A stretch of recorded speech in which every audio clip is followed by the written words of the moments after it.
kasi people would want to really travel and rejuvenate. We have parks, we have gardens, we have many open spaces. It's like being inside and breathing fresh air and imbibing the nature, energies, the scene, the energies of the forest.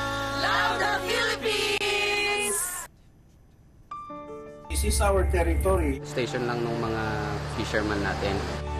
We are united to defend and protect what we have. Sama-sama tayo sa pagtulong. Tayo ang lingkod, tayo ang kapamilya.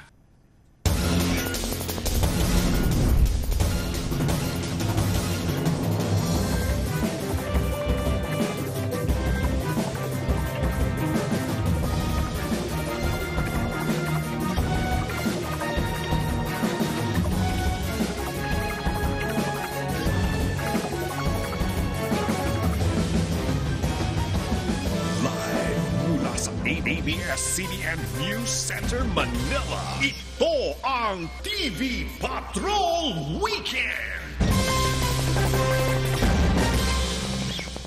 Magandang hapon, Pilipinas. Kami mga patrol ng Pilipino. Nagbabalita at naglilingkod sa inyo saan man sa mundo.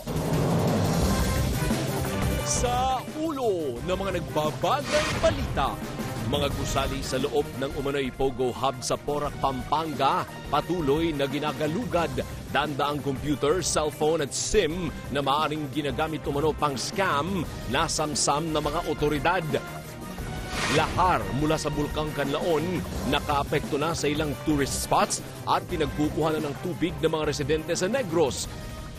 Internet voting, ipinapakilala na ng COMELEC sa mga Pinoy abroad, pero overseas voters may agam-agam sa seguridad ng bagong sistema.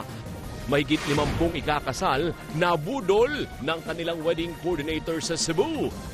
Miss Universe Philippines 2024, Chelsea Manalo, balik Bulacan para sa kanyang homecoming.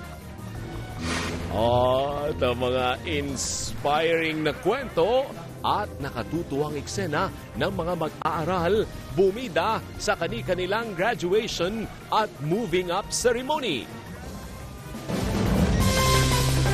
Kapamilya, nakumpiska ang daan-daang computers, cellphone,